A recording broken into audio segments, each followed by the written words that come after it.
Sherry, do you want to talk to us about the works that's on the wall right now, your works? Yes, this is a series using obsolete floppy disks and their cases.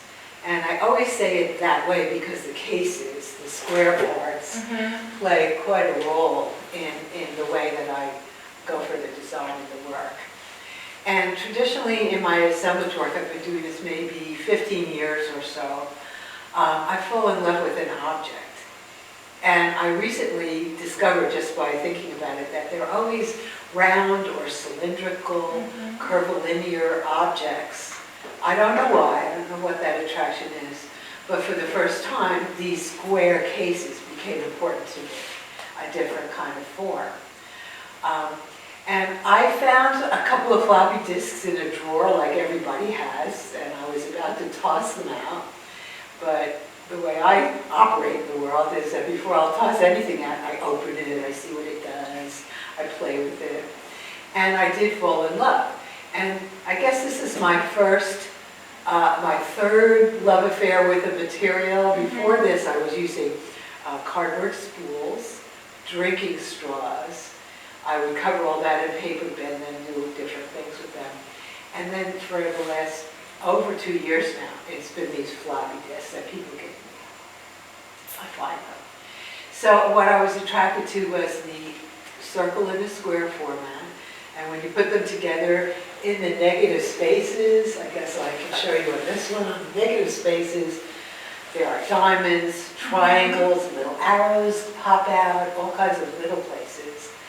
And it just offered me a lot of things to work with. And I wanted to stay in the same format for as long as I had ideas to do it. So on that wall, these are all circles in a square pieces where I just had different ideas. But I call my work material driven because I start with the materials and the ideas often come later. Yeah, so I see that all of the works in this space, they all have the floppy disks, but also you have other strange things such as coffee sleeves I'm seeing. I'm also seeing those metal mesh. There's some textured papers, even keys. So can you talk about more about like how you collect those things and how do you select those things? Yes, in the world of collage and assemblage, that stuff is called ephemera. I don't like using that word. I prefer saying stuff. I think to do this work, you have to be a pack rat. And I am a pack rat. And I find little things and I just say, wow, there's potential in that, I don't know what. And I throw them in a shoebox. So I have all of these plastic shoeboxes labeled maps, computer parts, keys, whatever. And I have collections of all of this. And when people ask me like this, where do you get this stuff? I say, I have it. I always just have it. In my garage, you want to come see? But so the main thing would be the disc. So I've got the disc going and I'm going to start a new piece. And I'll go through my papers and sometimes I'll have a very vague idea of what I want to do, or sometimes not. And I'll go through my stuff and I'll say, oh, these would work together. And I get to a point where I say, oh, I need a key, or oh, I need some beads, and then I'll dig those out. Yeah. And I'll assemble, like on a tray, all the kinds of things that are potentially going to work in the piece. And then I'll just pick them. So this is gears. These are sea urchin spines. I'm not sure what that piece of hardware is. These are just various, it's called the beard. Everyone's calling it the beard. But they're just different types of fibrous things. I see 2 keys on that wall. And they really draw me in because keys is very personal. Your sense of security, a sense of permission and also sense of mystery. So where does that key go? Is that your front door? Not your front door. Right. Is that like a secret box somewhere? So I like when I see those works, when I discover those moments of those objects, I almost start seeing your thinking process of Good. of like this mystery. For keys for me a lot of mystery, like this space that's very personal, but also you're putting them on display to the public. So I like that conflict, that yes. Well, that piece is called, this one, Hidden Entrance. And I do like to put layers of things so that you'll come over and peek in there. I want you to look inside and find things. And people often say that, as they come closer and spend more time with my work, there are layers and layers of information. So I do that. And I think some of the materials I use are autobiographic. There's not many in this body of work here, but I often use my writings, I call them. And they can be anything from shopping lists to old syllabi, letters, anything that I've written. And sometimes I go beyond that into printed words. And I cut them up into strips, wide, narrow, and integrate them into the work. And some work here has that. So that's a little bit of autobiography. Maybe the keys are a little autobiographical. Certainly the coffee filters are autobiographical. And I was throwing them out regularly like everyone else. And one day I just looked at one and it was so beautiful the way it was stained that I started to just, put them in a box. And over time I spread them out and they were all so different. And that was really important to me because it's the same exact thing but it's so different, like people. And I started to do a lot of work with filters. Yeah, so it sounds like you're slowing down time. You are making me, the viewer, to really look at this coffee filter that I probably put in the trash every day to really examine the coffee. Does it have coffee stain? What does it smell like?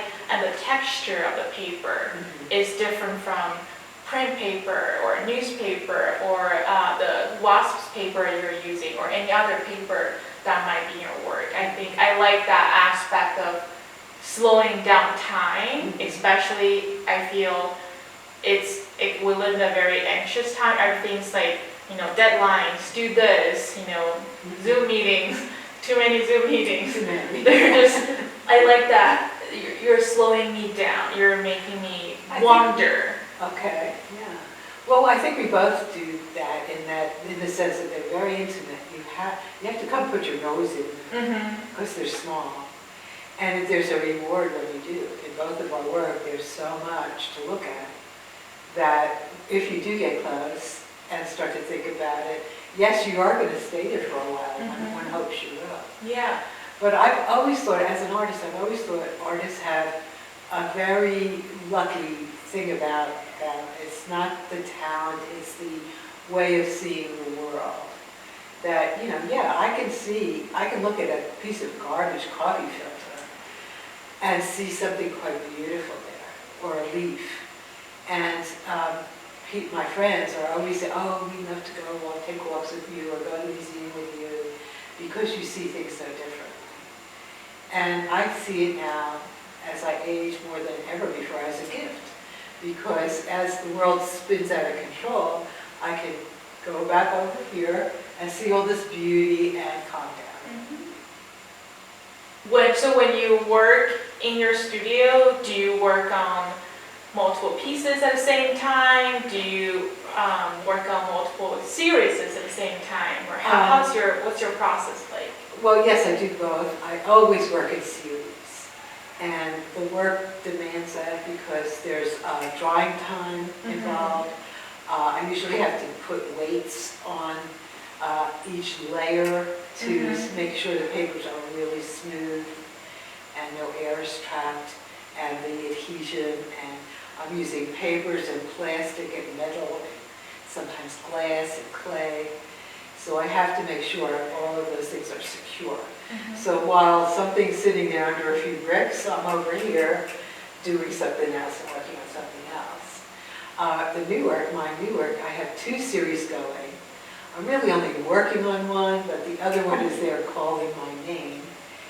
And I thought I was finished with floppy disks, but they're not finished with these, so I'm still using them. Yeah, gotta listen to the works, yeah. But this is, the new work came from an idea as opposed to the materials. But they're pretty married because I have the materials to do it. And it's about incantations and magic and, you know, abracadabra, stuff like that. So I'm using the words a lot. I think I forgot the rest of the question. Why don't you talk more about the colors? Okay. Because I'm seeing lots of beige, browns, lots of very muted colors. But that quilt piece over there, it's quite colorful. So, well, you know, in this show, I think when David came to the studio, he had that in mind also. And he was picking a harmony of colors to make the wall look good in the gallery. And he mentioned yesterday how he likes how the color flows on this wall. And so I don't always work in the same type of palette, but I am drawn to certain colors. And yesterday online, in one of my groups, an artist said, I keep repeating my palette. Does anyone else have that issue? And oh my God, 150 people said, yes, yes. How do I free myself? So maybe it's just a trend. yeah. And I also have memories in critiques of my students proudly putting up their piece, and they're dressed in the same colors. Yeah. It's so funny. And that's also subliminal, but I think people have favorite colors. Yeah. And I do love the combinations of black, white, and beige brown taupes. I love that stuff. And then pop something into it. So a lot of these are, you know, add a little orange, add a little blue. But you can see I go into brighter palettes a lot. And in the quilt piece, that is the largest assemblage I've ever made. And I made this piece for a show at the Virginia Quilt Museum in Harrisonburg. I was invited to show there. 20 artists who were asked to make quilts with anything but fabric. So I made a traditional quilt design with very non-traditional materials, and there's so much to look in there. So many decisions were made. This piece took me over 2 months to construct. So I do change my palette. Yeah, okay. What are the elements of surprises when you're making these works on the wall or the big quilt piece? Well, 2 things. Sometimes I do love to work in narrative. I like to tell stories. But the stories are always somewhere a little deeper below the techniques and the materials. And I like to work with my hands. So I'm crafting and I'm doing, and all of a sudden I'm like, wow, that means X, Y, Z. Or what I'm trying to say here, or what I think I'm trying to say, is it working? What do I need to do? So there's a dialogue, really, between my hands and my brain all the time in trying to figure out what the intention of the piece is. So there's surprises along the way. When I listened to talking about the quilt piece the other day, the biggest shock to me was those floppy disks are not squares. Right. Because I thought it's a circle in the middle, of course it's a square. Right. But it's not, it's just one dimension, it's just a hair bigger. It's like a centimeter or something off, really, because I thought they were square too. And I realized they weren't in the smaller pieces because the spaces in between them were slightly different. But it was so easy to use that in these. This one, with all those multi-rows, really started to catch up with me because there would be a significant amount of room in one dimension that wasn't occurring in the other. And my original design for the piece was to have those negative areas go two directions like that, Mhm. going horizontally and vertically. And I had to rethink the piece because that was making the rows Yeah. uneven, and they wouldn't make these square within a square. So I had to redesign the piece so that all of those elements are horizontal. Yeah, that's so fascinating to me to discover that the floppy disks are not squares. I don't think anyone else would even Right. pay attention to that ever. Well, you know, what I like is that when you looked at it, you didn't see anything like that. You just saw the piece working on its own right, which says to me I resolved that. Mhm. And I'm presenting to the public a finished piece. You don't have to know the Yeah. details. All right, we're rolling on that one. Rolling on that one, as always. Okay, Sherry, so I noticed that in this exhibition, your works are all but one relatively small, and they're all squares. So is that something that's consistent throughout your practice, or? No, and staying the same size wasn't that big of it wasn't important to me. I started these in 11 by 9 by 11 format, but because they were squares, I wanted to get a square format, and since the discs are pretty much 2 by 2, I decided the 8 by 8 would be the perfect format. I guess they're 4 by 4. But when David and Mary Ann Schneider and Bobby came to the studio to look at the work, this group were the ones they were most attracted to. Mhm. I had a lot of different sized work up there. And at the time, I only had 10 pieces in this scale, but the show schedule, we were originally going to be showing in July, COVID July. Of 2020. Right now, it's COVID January 2021. So I really got to work it, and I made a lot more. So I went from 10 in this size Mhm. to about 22 or 23. And so then David came back and chose what he wanted to fill the gallery. He wanted that size, and he wanted the big one as a comparison. A big contrast, yes. Yes. So it's the curator's choice, It and was you the do have curator's choice. lots of variety, different scales. Yes. Okay. And all of these works are so tactile, and I really have a strong desire to touch all of them. I did not, for obvious reasons. So, do people touch your works in exhibition? Probably. I'm keeping my eyes closed. But to protect the works, there are really several layers of liquid plastic Mhm. on any of the paper surfaces.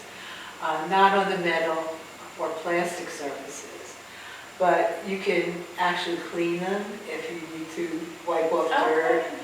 You can actually, I mean, this is string, I don't have any top layer here, but all of this is covered in plastic. And that'll keep it from falling apart, like you talked about your own work, and it will keep it clean, and it will keep it solid. Mhm. I think it's a very natural reaction for humans if you see something that's tactile, you want to touch it. Yes. For me, when I display the cassette installation in gallery spaces, I always have to tell adults, like, you're actually welcome to gently touch it, play with it. But for little kids, they just come screaming, they touch it, it's like, oh my God, shiny strings, and the parents are horrified. And so I tell them it's actually okay, don't pull on it, but it's okay if you gently play with it. Well, I don't see these as kid-friendly. Right, yeah. I think the children would want to be picking off all of those things or pushing like they're buttons. But, it's made to hang on a wall and be touched once in a while. But I agree. And I think you and I, as tactile people ourselves, make that kind of work. Yeah. And I certainly am touching these all the time. Yes. But I protect them, and I am very careful about using glues that will keep them together because I have multiple type of materials. Mhm. And I've had some bad experiences where while I'm packing something up, it'll fall and something will come off. And I'm just better here than on delivery, you know. So I try to keep them solid.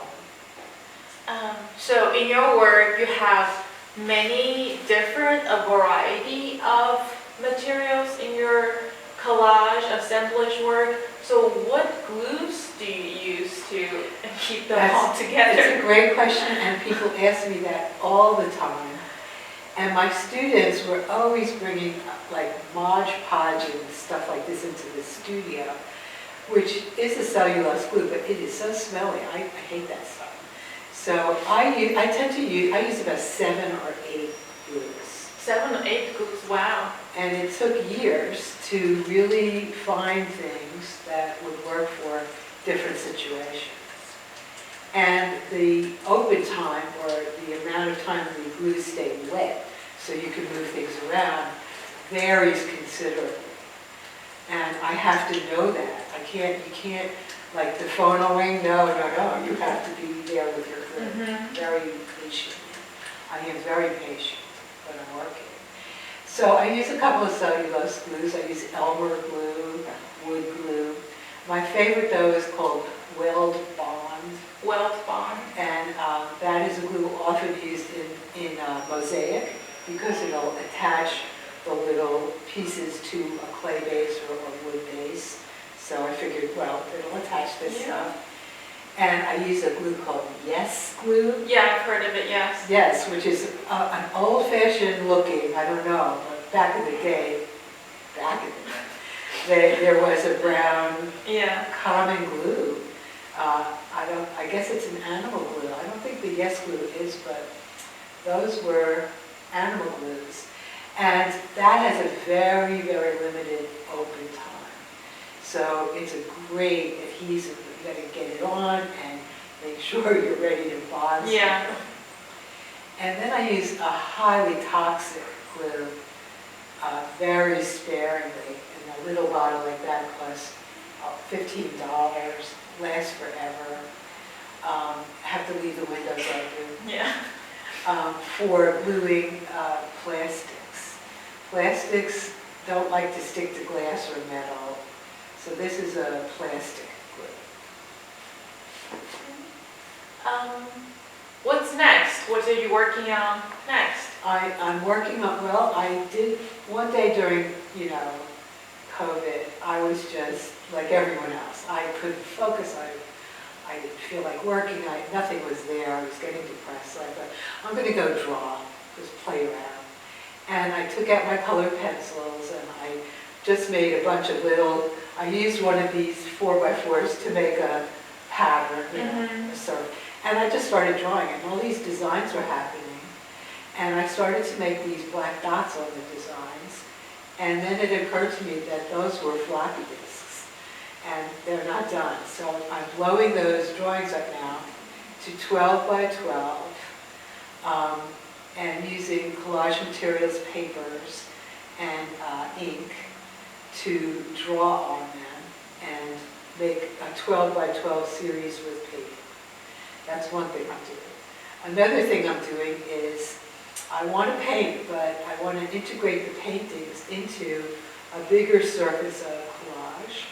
And I'm using very high contrast, black and white, with layers of translucent paints so that I can maintain that contrast. And the third thing I'm doing, which I just started, was I found an antique grater, like you grate veggies with. Yeah. That's so old. It must be 1930 or something. Semi-rusted, semi-bent. Very cool to look at, I think. And we're putting those strips of writing and stuff like this, these fibrous things, through the holes. Oh, okay. And trying to see what they'll look like. So I have 3 of those coming. I'm busy. Yeah. Has making art during the pandemic changed anything of your art practice, or how is it different from making art in your studio during non-pandemic times? Well, I think a very good thing is that it's made me much more regular. You know, I go into my studio every day. Because you couldn't go anywhere else. Well, that's true. And, you know, I'm forgetting what day it's, like the fact that today is a Sunday. Yeah. I just never know what day it is. Yeah. But, you know, I'll turn the TV on expecting news and I'm getting football on. And Yeah. it must be a weekend. So I've been in the studio on a regular basis. And I was always pretty disciplined about working, but it wasn't an everyday practice like it is now. So I'm in there probably a good 4 hours, so more time in the studio, more time. And I'm keeping myself more organized, and I'm getting rid of things I know I'm not going to use anymore. I think my studio space and my habits are more organized, and I'm producing a lot. So those are the good things. Yeah. The one of the few positive things Yes. came out of Yes. And a lot of artists are saying this, that Yeah. on days they're not feeling depressed like everyone else, they're making a lot of work. Yeah. Are you? I think so, yeah. I think same similar to you because there's almost no events to go to in the past 10 months. I found myself more time in the studio, but also that I found myself crave the openings more than before, because a lot of times when I'm working in a studio, I'm working with ideas that I know. I'm working with things that I know. It's always talking to people at, like a panel or like discussion like this or the opening. When people see different things in my work, and that makes me think, oh, I could try this, I could try that. So I really miss that aspect. Well, what I've done to fill that hole, because I agree with that, you need the stimulation of other art and other, I used to try to go to one of our many fabulous museums here in Washington once a week. I used to make that part of my life, and I miss it. But now I'm doing that online, because I must be in, I think, 8 different art groups. Yeah. And I check them regularly. And there's a lot of, beginner's art and questionable things, but there's a lot of very beautiful things. So I find it stimulating. There are times I can be doing that for 2 hours straight, and I'm just looking at art. And more other artists' work than museum work, because all the museums are putting their collections online. There's a lot. So I feel I'm still doing that. I miss people. I'm a people person. I like to hug people. I'm missing that. Yeah. The name of the show is Material Reality, and it was our curator, David Carlson, who came up with that term. And I had to really think about what did that mean. I mean, material reality, not what it would mean to anyone, other people, but what did that mean for me? And the more I thought about it, the more appropriate I thought it was, because my work truly is about the materials. That's where I started. But I do create these stories, and I do create other realities through these materials. Like this one over there is a flight pattern of migrating butterflies, that first one on The first one, the first one on the wall. And this one is about a headache. This one? Yes, where everything is just out of focus. So I liked the name of the show. What was your take on that? For me, I divided the 2 words into 2 parts. Material, I think my practice is fairly material driven, but also the word reality is, what does that really mean? What is real? I use the house paint. What is the original purpose of that? What reality, what meaning am I adding to it?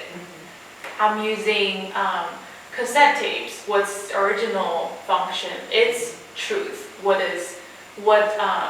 spin I'm adding to the material itself. I guess I could say the same, because this stores all kinds of information. There might be top secret things on here. Yeah. More like, somebody's thesis. Yeah. Something like that is on there, but no, you never use it for that anymore. Yeah. Yeah. And earlier you were talking about how you collect like maps and different things, coffee filters, you put them in a box. And that makes me think about, I try to collect things. I'm a little conflict because I think in a parallel universe, a Jenny Wu that's not an artist, she would probably be a minimalist. When I first moved to DC 7 years ago, in my apartment, I went to IKEA and I bought one plate. I was a very tiny space. There's nowhere for any guests to come visit. I don't need any more plates than for myself, so I had one plate. So in that aspect, part of me is very minimalist, like I don't want extra things, but part of me wants to collect just like you do. So I've been collecting every single birthday cards, greeting cards, since 2008 when I moved to the States. I don't know what I'm gonna do with those, but I have all of them in a drawer somewhere. I want them, I think eventually I want to make something that's in a way personal, but not too cliche, meaningful, but not too self-centered.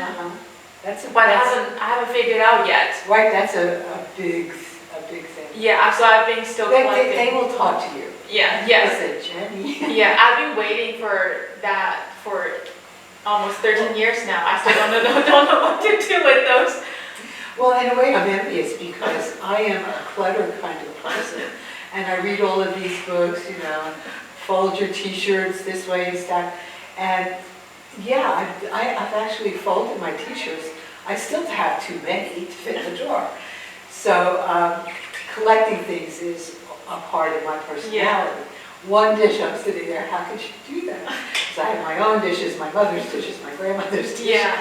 I guess for you, it's like that's your whole childhood growing up with all those things. For me, I came to this country with a backpack and 2 suitcases. So I had to, like, almost had a starting over point that I can, okay, these things are mine. These things are I'm collecting or choosing to let go. Choosing what to stay, what to let go. Yeah, interesting. Well, I am weeding things out. As I get older, my daughter says, yes, I want these. No, I don't want these. And if I don't want them either, that's the stuff that's going out. Yeah. And speaking about my daughter, you're about my daughter's age, and I'm probably your mother's or even older than your mother's age. And yet, we have all this in common.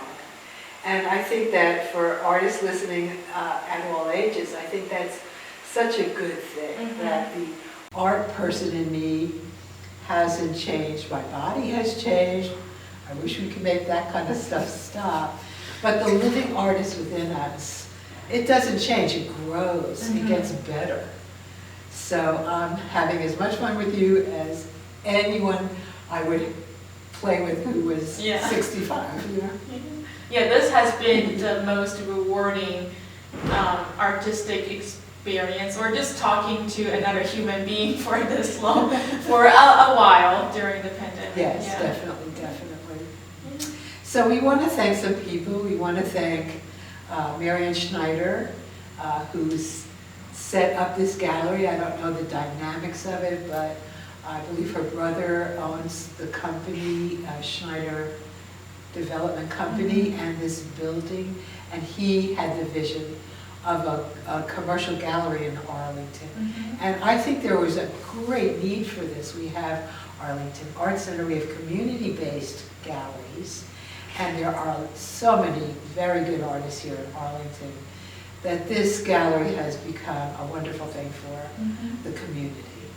I want to thank also David Carlson, who is the curator, and for his vision. He's someone I've known for some time, and he just was able to come into the studio and see the show on the walls, and he said that yesterday at the opening. He said, I just saw them this way while they were hanging. I got them. Yeah. So I'd like to thank him, and I want to thank Bobby Mahoney. Bobby sitting next. He's over here. He's here. Hi, Bobby. Hello. He's the gallery director, and he's the contact person for those of you who want to come here during COVID, just give him a call. Yeah. The Please gallery, the gallery is open by appointment only, so please call or email Bobby to make your appointments. And after the show, hopefully, we can resume to normal activity at some point in the future. Please come back for a opening packed with people and food and drinks. Yes, they do a nice party here. And if you're watching or listening to this during the pandemic, we want you to know that both Jenny and I will be here in the gallery at scheduled times throughout the run of the show. So if you'd like to meet us here, and if you'd like to hear us talk about our work, you can do that.